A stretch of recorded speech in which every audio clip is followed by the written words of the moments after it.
Dans quelques instants, nous retrouverons le père Biagio Virgiti, prêtre corse, incardiné à Madagascar, mais actuellement à la paroisse Saint-Honoré-des-Laux à Paris. Il nous propose les commentaires de la parole de ce dimanche. Bonne écoute.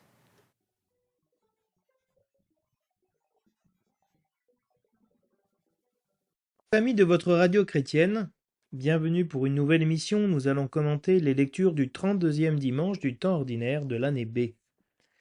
Commençons sans plus tarder par la proclamation de l'Évangile. De l'Évangile selon saint Marc.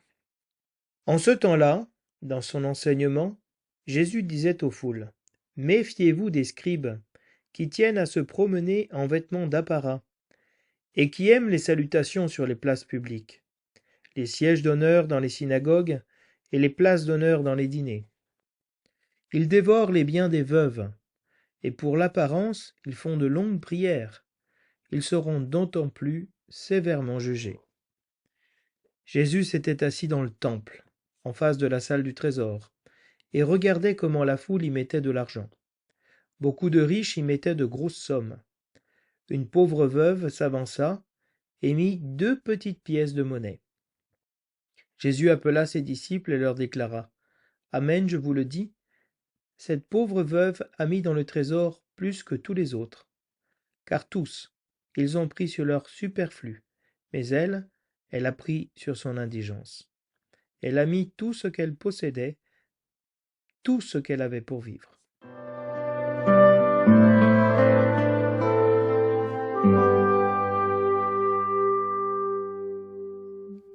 Du premier livre des rois. En ces jours-là, le prophète Élie partit pour Sarepta, et il parvint à l'entrée de la ville. Une veuve ramassait du bois. Il l'appela et lui dit, « Veux-tu me puiser avec ta cruche un peu d'eau pour que je boive ?» Elle alla en puiser. Et il lui dit encore, « Apporte-moi aussi un morceau de pain. » Elle répondit, « Je le jure par la vie du Seigneur ton Dieu, je n'ai pas de pain. J'ai seulement dans une jarre une poignée de farine et un peu d'huile dans un vase. Je ramasse 2 morceaux de bois, je rentre préparer pour moi et pour mon fils ce qui nous reste. Nous le mangerons, et puis nous mourrons. » Élie lui dit alors, « N'aie pas peur. Va, fais ce que tu as dit. Mais d'abord, cuis-moi une petite galette et apporte-la-moi. Ensuite tu en feras pour toi et ton fils, car ainsi parle le Seigneur Dieu d'Israël. Jarre de farine, point ne s'épuisera. Vase d'huile, point ne se videra, jusqu'au jour où le Seigneur donnera la pluie pour arroser la terre. » La femme alla faire ce qu'Élie lui avait demandé, et pendant longtemps, le prophète, elle-même et son fils eurent à manger. Et la jarre de farine ne s'épuisa pas, et le vase d'huile ne se vida pas, ainsi que le Seigneur l'avait annoncé par l'intermédiaire d'Élie.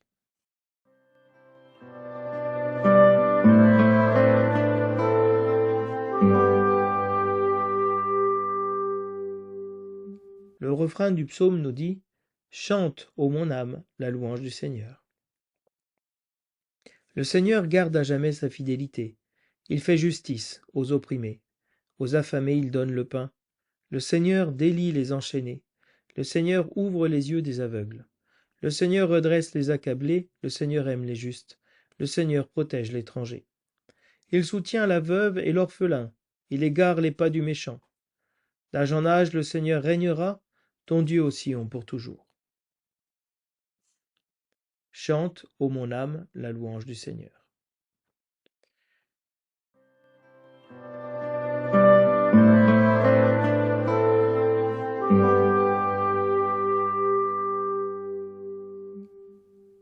De l'Épître aux Hébreux.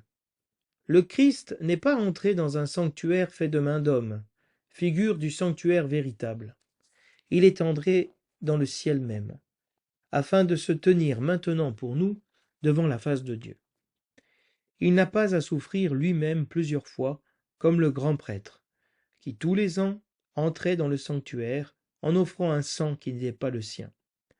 Car alors le Christ aurait dû plusieurs fois souffrir la passion, depuis la fondation du monde.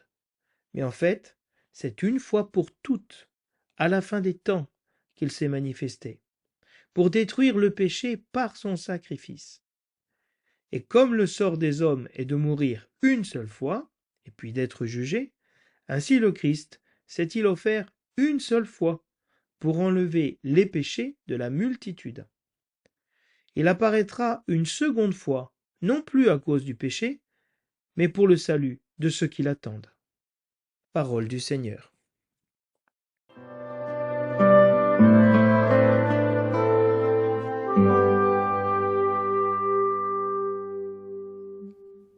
Les lectures de ce dimanche mettent l'accent sur la veuve, mais particulièrement sur la foi de la veuve, qui met tout son espoir dans le Seigneur, qui, bien qu'étant veuve, est donc une des personnes les plus vulnérables, sans défense, sans appui, les plus seules, met son appui sur le Seigneur. Dimanche dernier, nous avons eu cette parole du schéma d'aimer le Seigneur de tout notre cœur, de toutes nos forces, de tout notre esprit, et notre prochain comme nous-mêmes. Eh bien, nous avons ce dimanche un exemple de ce que signifie aimer Dieu de toutes ses forces, avec la veuve de l'Évangile qui va donner toute sa vie dans son offrande, tout ce qu'elle a pour vivre, tous ses biens, toute sa personne pour le Seigneur, dans l'offrande du temple, et la veuve de Sarepta, dans le livre des rois, qui est rencontrée par le prophète Élie, et qui va lui donner tout ce qui lui reste pour vivre. Et donc on a véritablement ici une foi et un amour très grand de la part de ces deux veuves, de ces deux femmes, de ces deux pauvres, qui n'ont pas grand-chose, et du peu qu'elles ont, donnent tout au Seigneur. On comprend ainsi la parole de l'Évangile qui dit, de saint Paul, qui dit qu'il nous a enrichis, Jésus-Christ, par sa pauvreté. De manière paradoxale, ici, celui qui donne peu, parce qu'il a peu, en fait est en train de donner tout ce qu'il a, et donc d'aimer le Seigneur de tout son cœur, de toutes ses forces, et d'aimer son prochain comme lui-même. Donc on a véritablement une parole sur l'acte de foi de la veuve, de la personne la plus pauvre, et le psaume va répondre en disant « Chante mon âme la louange du Seigneur ». Pourquoi, mon âme, tu vas te réjouir? Parce que le Seigneur est fidèle. Il fait justice aux opprimés, il ouvre les yeux des aveugles, il protège l'étranger et surtout il soutient la veuve et l'orphelin. Le Seigneur a soutenu la veuve de Sarepta à travers l'envoi du prophète Élie qui va lui garantir et lui annoncer que la jarre de farine ne cessera jamais, le vase d'huile ne se videra pas, parce que le Seigneur l'a promis, et que cette femme, veuve de l'Évangile, a donné plus que tous les autres, qui ont donné de le superflu, elle a donné de son indigence, c'est-à-dire de sa pauvreté, de tout ce qu'elle avait pour vivre. Le lien avec la deuxième lecture est moins évident ce dimanche, de l'Épître aux Hébreux, où on voit toujours cette explication, cette homélie sur la figure de Jésus comme grand prêtre, qui s'est offert une fois pour toutes. Et donc ici, on a surtout le lien avec le fait que la veuve, elle a offerte toute sa vie. Jésus-Christ a offert toute sa vie en sacrifice pour le péché et le péché des multitudes. Et il a besoin de l'offrir, lui, ce sacrifice, une seule fois. Parce qu'il est Dieu, véritablement homme, et il se donne totalement à Dieu. Donc il nous a montré lui aussi comment aimer Dieu de tout notre cœur, de toute notre intelligence, de toutes nos forces, et notre prochain comme nous-mêmes, en donnant notre vie en rançon pour la multitude. Et cette foi de la veuve, elle se manifeste dans une expression latine qui s'appelle in extremis. À la fin, en dernier recours, en toute extrémité, la veuve de Sarepta est en train de recueillir son dernier morceau de bois pour faire cuire sa dernière galette avec le peu l'huile qui lui reste pour manger elle, son fils, et puis après mourir. Elle n'a plus rien. Et donc au moment où elle est à la fin, au bout de ses ressources, Dieu envoie le prophète. Et Dieu sauve. Comme Élisée, qui est en train de labourer son champ, il est au dernier arpent. C'est au moment où il est en train de finir ce qu'il est en train de faire que le Seigneur se manifeste. Lorsque les Pierre et ses frères sont allés pêcher,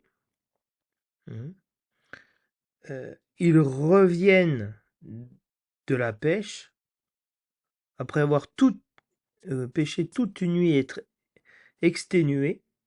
C'est au moment où ils reviennent et ils sont finis, ils n'auront plus aucune force, que Jésus-Christ se présente et leur dit « Allez en eau profonde et jetez le filet ». Et c'est la pêche miraculeuse. De la même manière, dans l'Évangile, on a cette veuve qui est, elle aussi, au plus bas de l'échelle sociale, une des plus pauvres, si ce n'est la plus pauvre, et elle donne tout ce qu'elle a, c'est-à-dire il lui reste plus rien après. Et Jésus-Christ, à ce moment-là, reconnaît cette femme. Il l'attendait. On ne sait pas, l'Évangile ne dit pas ce qui a été fait, mais Jésus-Christ, sans doute, n'est pas resté indifférent à la situation de cette femme. Et donc, c'est au moment où on est in extremis, à toute extrémité, au bout de nos forces, de notre réalité, de notre vie, que Jésus-Christ intervient, que Dieu se manifeste. Et c'est une grande parole d'espoir et une bonne nouvelle parce qu'elle vient vraiment nous donner du courage, sachant que Dieu interviendra au dernier moment. C'est la Pâque. Le peuple juif sort d'Égypte et ils ont la mer devant, Pharaon derrière. Et Dieu intervient et il ouvre la mer. Donc, dans une situation aussi dramatique et aussi critique, Dieu intervient. C'est la Pâque. Et c'est le dernier, nous sommes dans le dernier passage, le dernier discours de Jésus avant d'entrer dans sa passion.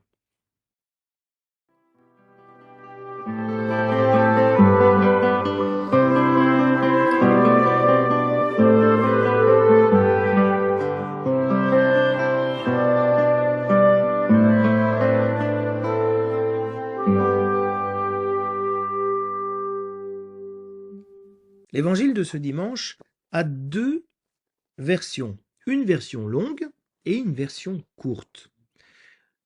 Le sens véritable et profond, le plus important de l'évangile se cache dans la version brève de l'évangile de ce dimanche. C'est ainsi que l'ont conçu les pères du lectionnaire. Et dans cette partie la plus brève, nous avons les versets qui parlent de l'offrande de la veuve. Donc le cœur du message est ici sur l'offrande de la veuve, qui a donné tout ce qu'elle avait pour vivre. Et nous essaierons dans l'interprétation de manifester le cœur du message dans ce passage de la veuve.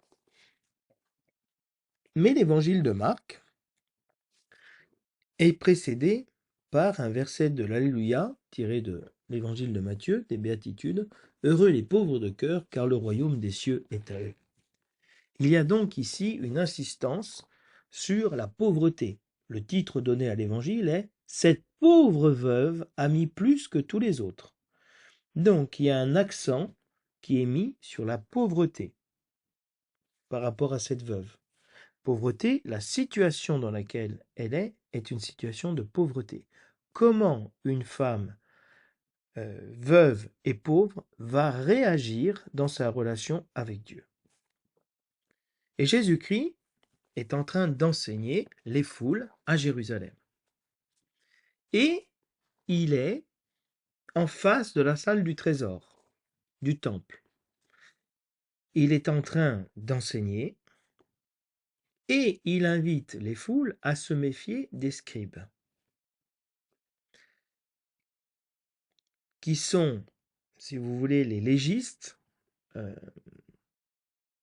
les garants de la loi, qui vont interpréter la loi et donc aider les personnes à obtenir justice.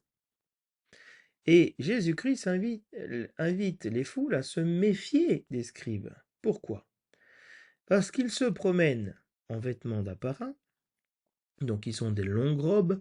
On ne sait pas bien si vous voulez, ce sont des robes de magistrats, si ce sont des talites, de ce vêtement de prière juif très grand qui couvre tout le corps. On ne sait pas. En tout cas, ils se promènent avec. Ils aiment les salutations sur les places publiques. Ils aiment être remarqués, qu'on les salue, être reconnus, avoir les honneurs, les sièges d'honneur dans les synagogues, donc on les mette au premier rang. Les places d'honneur, même dans les dîners, dans la mondanité. Donc, ce sont des hommes d'apparat, et donc d'apparence. Méfiez-vous des scribes, ce sont des hommes d'apparence. Ils disent et ne font pas.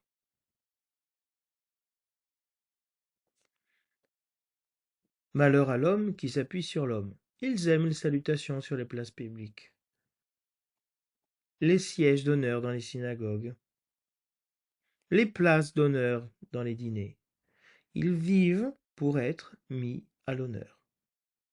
Eux, personnellement. Tu aimeras le Seigneur ton Dieu de tout ton cœur, de toute ton âme, de toutes tes forces et ton prochain comme toi-même. Mais aimer Dieu est le premier commandement, pas de se mettre à la place de Dieu. Et non seulement ils sont dans l'apparence, et donc ils donnent une apparence d'être des notables, et donc des personnes importantes avec le discernement, mais ils dévorent les biens des veuves. Les veuves étaient en Israël, avec les orphelins, les personnes les plus faibles, les plus fragiles, dont le Seigneur s'occupe.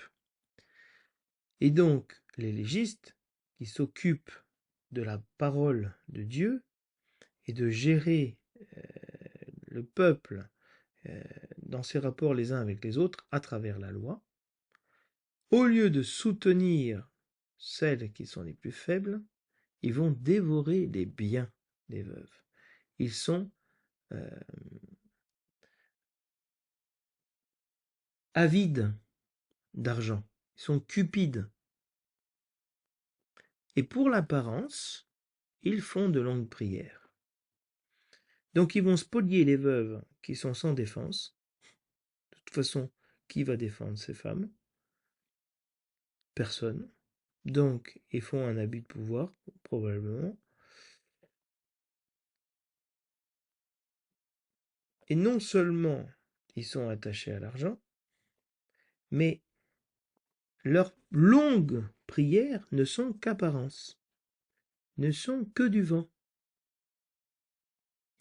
Donc, ils vivent de manière superficielle, ils s'attachent à l'argent, et au lieu d'être des hommes de la parole de Dieu, de la relation avec Dieu, Ils font de longues prières pour montrer à tout le monde qu'ils sont justes, qu'ils sont pieux.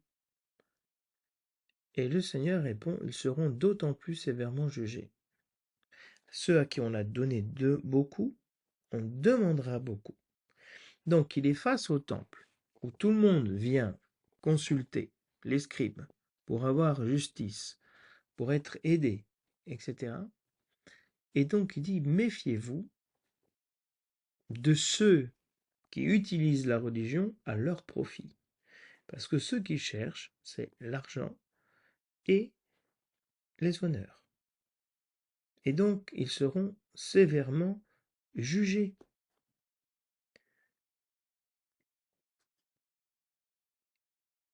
Et Jésus-Christ continue, et le lien avec ce qui vient après est lié au bien des veuves. Jésus était assis dans le temple, en face de la salle du trésor, où on dit qu'il y avait 13 troncs destinés à différentes œuvres. Et donc, les gens venaient et déposaient leur argent et disaient pourquoi ils offraient au temple cette somme, pour quel sacrifice, pour quel motif.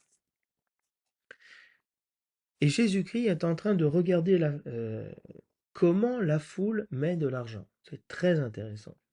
Jésus-Christ s'intéresse à l'apparence. Dans la première lecture, dans le premier passage de l'Évangile, les personnes utilisent l'apparence pour montrer quelque chose d'eux-mêmes. Mais Jésus-Christ a scruté déjà leur apparence, leur manière d'être, leur manière de faire, d'agir. Et il a vu que cette manière d'agir était superficielle, était fausse, n'était pas juste. Donc Jésus-Christ continue à montrer à ses disciples comment on regarde la foule, comment on met l'argent dans le temple.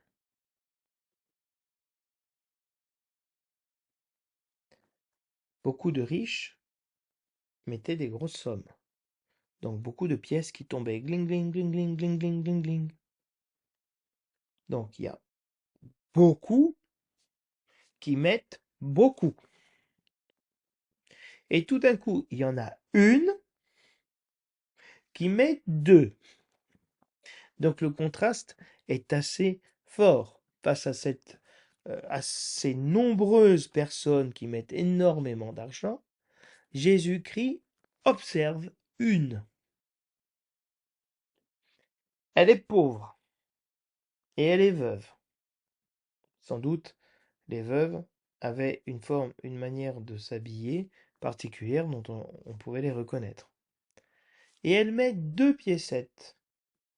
On entend gling, gling.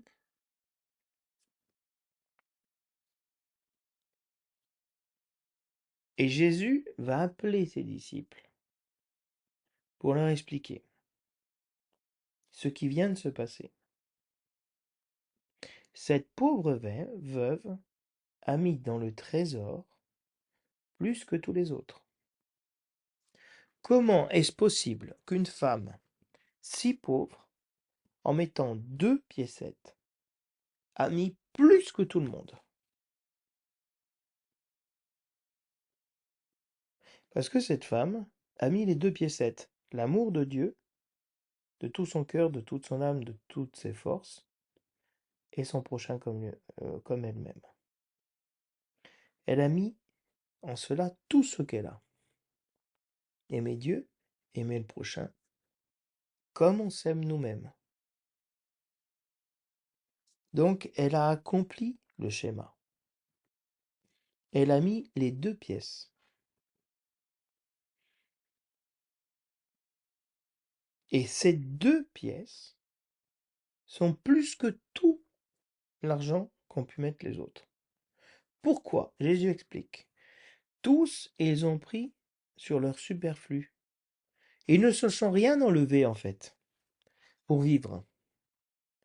Ils ont donné ce qu'ils avaient en plus. Comme on fait souvent, on donne ce qui avance, mais on ne donne pas ce qu'on a vraiment et qui pourrait nous manquer. Elle a pris sur son indigence, elle a pris sur sa pauvreté, sur le rien qu'elle a, elle a pris quelque chose. Et elle a mis tout ce qu'elle possédait, tout ce qu'elle a, elle l'a mis dedans, tout ce qu'elle avait pour vivre.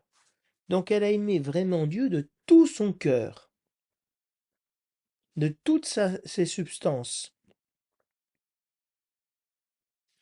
Et donc Jésus-Christ attendait cette veuve pour enseigner ses disciples sur l'apparence des scribes, l'apparence de ces hommes qui semblent donner beaucoup, mais qui en fait ne donnent rien, ils donnent que le superflu, ils donnent rien d'essentiel, pour montrer que cette femme a tout donné, et donc que c'est possible de tout donner.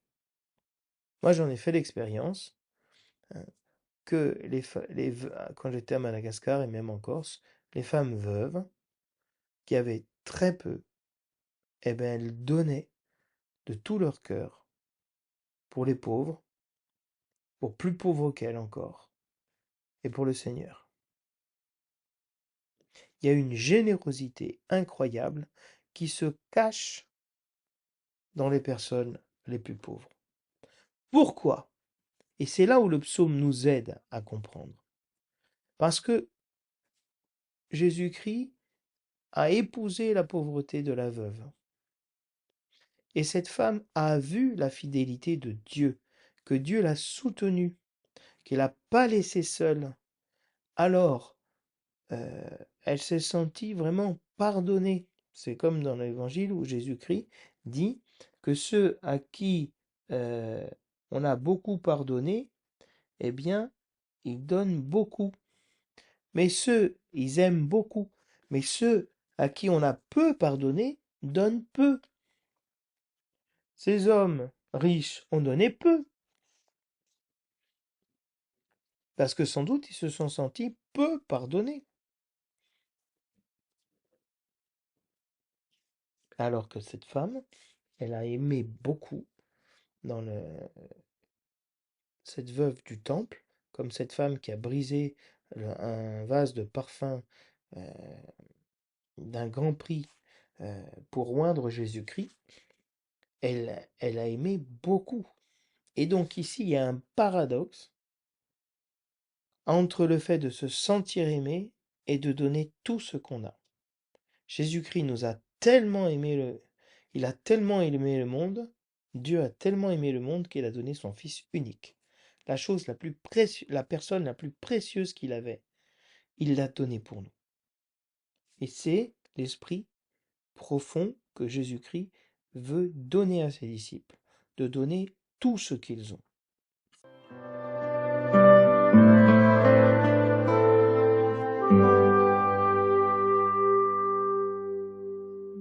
La première lecture a pour titre « Avec sa farine, la veuve fit une petite galette et la porta à Élie ». Nous sommes dans le livre des rois et le prophète Élie a fui la terre d'Israël parce qu'il est persécuté par Jézabel et sa vie est en danger.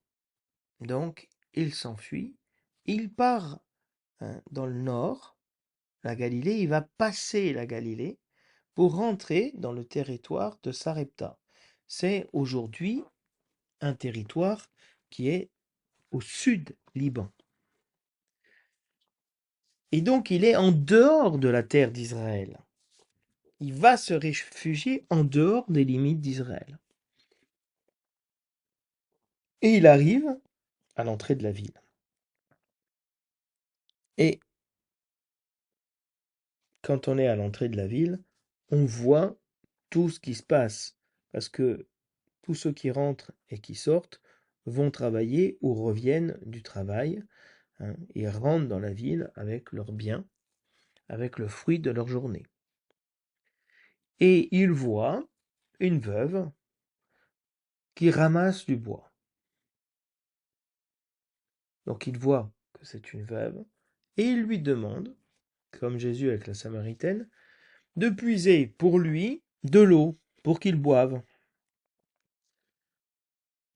Veux-tu me puiser avec ta cruche un peu d'eau pour que je boive? Elle s'en alla puiser. Dans l'Ancien Testament, à chaque fois qu'il y a une rencontre dans le puits, au puits, il y a un étranger qui arrive et qui demande à boire, ou qui va à une femme, et, et- ou qui va abreuver le troupeau de bergères, comme c'est le cas pour Moïse, pour Jacob, et il va s'en suivre un mariage.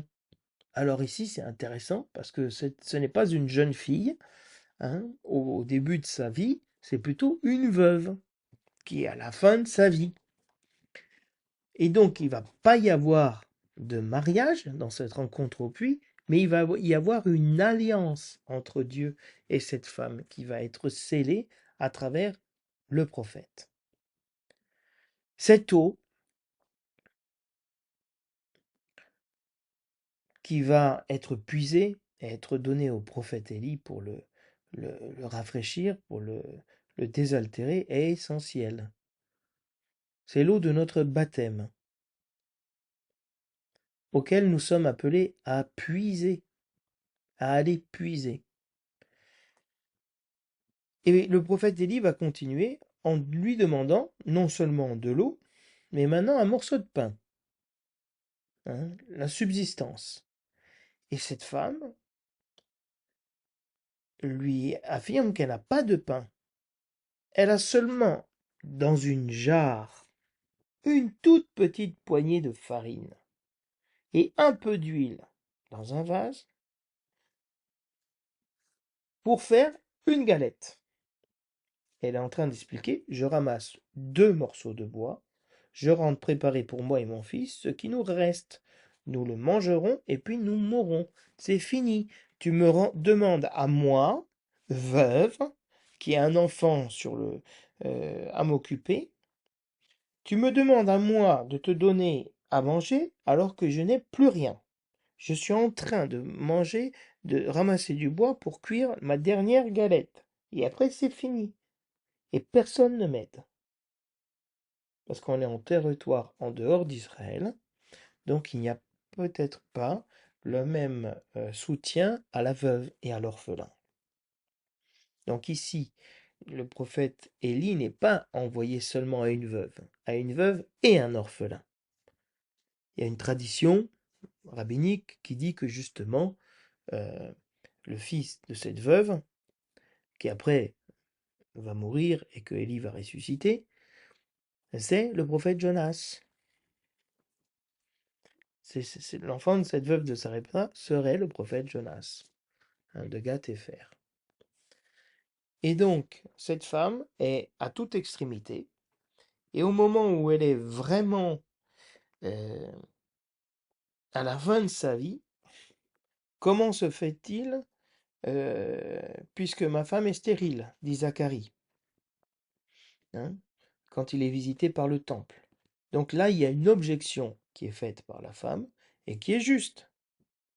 Eh bien, c'est important qu'ici la veuve manifeste sa pauvreté, ce qu'elle est, avec beaucoup de franchise. Et le prophète lui dit, n'aie pas peur, fais ce que tu as dit, tu ramasses ton bois, tu fais ta galette avec le peu de farine qui te reste, le peu d'huile qui te reste, et tu me l'apportes. À moi, tu vas me cuire une petite galette. Ensuite, tu en feras pour toi et ton fils. Donc d'abord, tu en fais une pour moi, je suis l'étranger, l'hospitalité, et après tu t'en fais une pour toi et pour ton fils. Et la surprise, elle est dans l'annonce qui suit. Le Dieu d'Israël, à toi, veuve de Sarepta, en terre païenne, hors de l'alliance d'Israël, le Seigneur te dit que ta jarre de farine ne va pas s'épuiser. que ton vase d'huile ne va pas se vider, parce que le Seigneur va envoyer la pluie pour arroser toute la terre.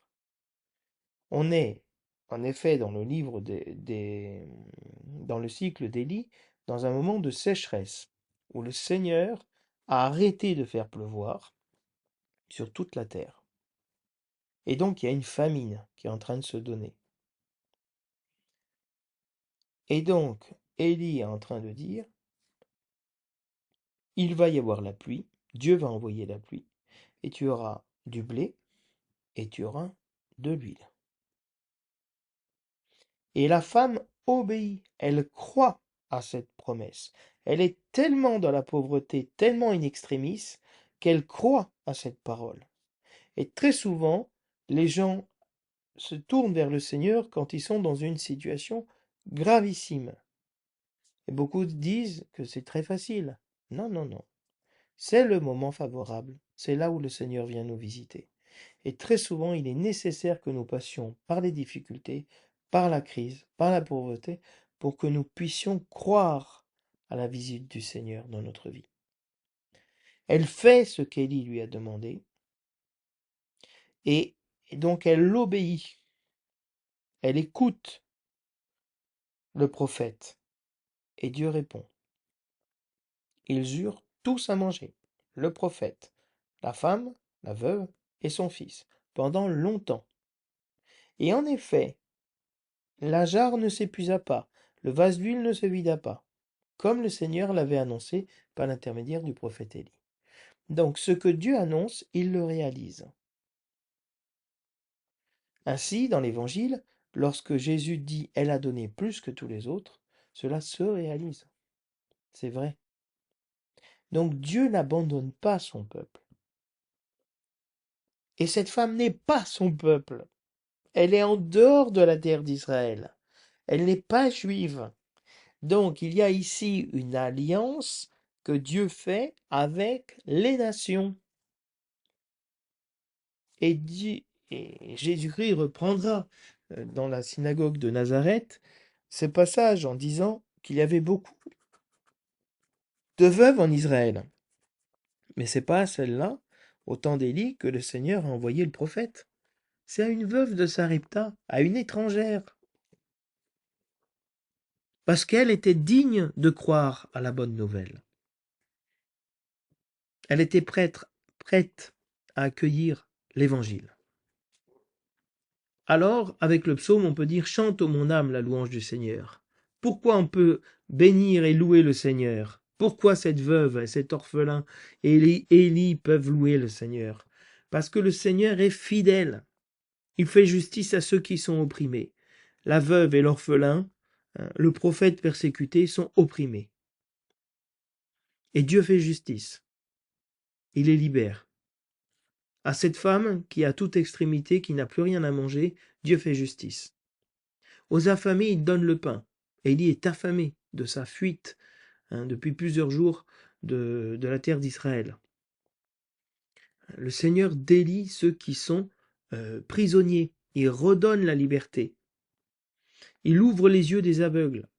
C'est le programme que Dieu fait dans le prophète Isaïe en disant « L'Esprit du Seigneur est sur moi parce qu'il m'a consacré par l'onction pour annoncer la bonne nouvelle aux pauvres, pour ouvrir les yeux des aveugles, libérer les enchaînés, les prisonniers, etc. » Et le Seigneur va redresser tous ceux qui sont accablés par le poids du fardeau. Il va, à cette femme courbée, Jésus-Christ la redresse dans l'Évangile. Et non seulement le Seigneur fait justice aux pauvres, aux accablés, aux opprimés, aux enchaînés, aux affamés, et ceux qui sont justes, il les aime.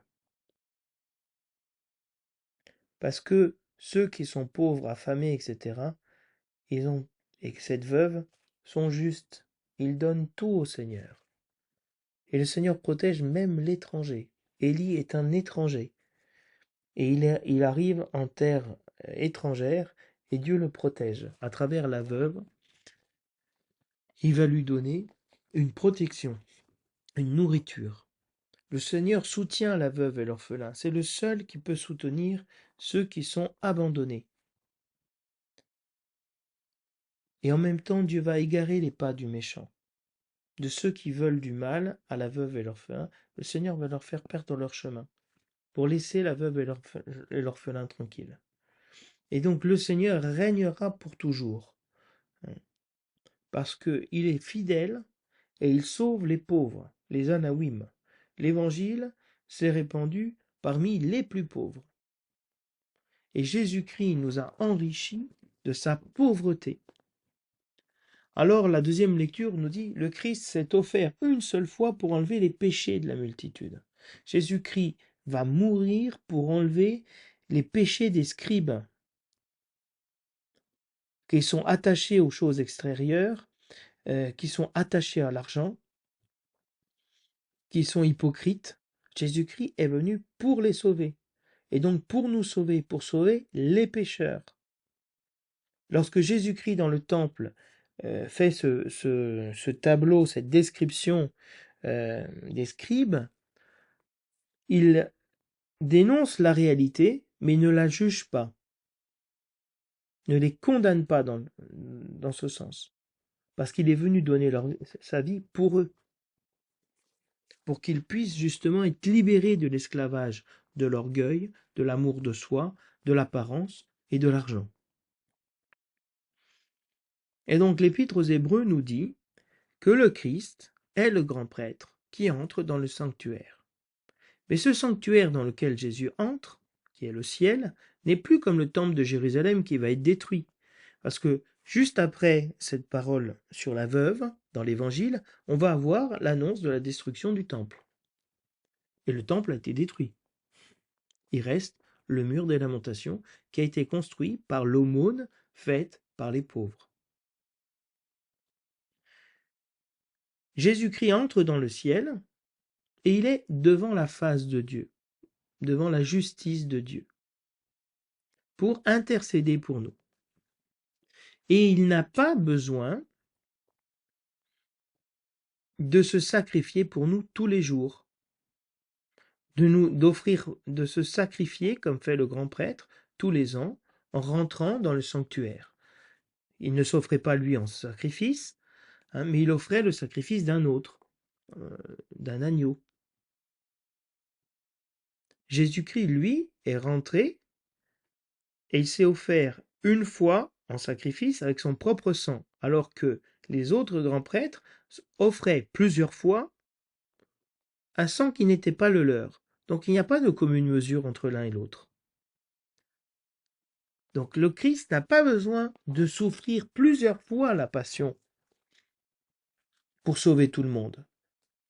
Son sang a une valeur infinie, et donc il n'a pas besoin d'être répété. C'est une fois pour toutes que Jésus-Christ s'est offert pour détruire le péché, ce que vivent les scribes, l'attachement à l'argent, l'attachement à leur propre volonté. Jésus-Christ est venu détruire cela pour donner cette nature nouvelle qu'on trouve chez la veuve, qui donne tout pour le Seigneur, qui risque tout pour le prophète. Et donc Jésus-Christ est venu pour détruire le péché en nous et nous donner la vie immortelle. Et Jésus-Christ s'est offert une seule fois pour enlever le péché des multitudes. Mais il apparaîtra une seconde fois pour nous donner le salut. Jésus-Christ s'est manifesté une fois pour condamner le péché et le détruire. Et la deuxième fois, il viendra, c'est la parousie, pour nous donner le salut définitif. Cette jarre de farine qui ne se vide pas, c'est l'image du salut qui est donné à cette veuve. Et Jésus-Christ est venu pour nous sauver et pour donner sa vie en rançon pour les multitudes. Donc la bonne nouvelle de ce dimanche, c'est que cette nature nouvelle, le Seigneur vient nous la donner. par la foi, que c'est possible d'aimer le Seigneur de tout notre cœur, de toute notre âme et de toutes nos forces, et notre prochain comme nous-mêmes. Donc prions les uns les autres pour que le Seigneur accomplisse cette réalité en nous et nous donne de la désirer, de la demander. Donc je vous souhaite à tous et à toutes un très bon dimanche et je vous dis à la semaine prochaine.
Ne manquera de rien, écoute-le et recherche la paix.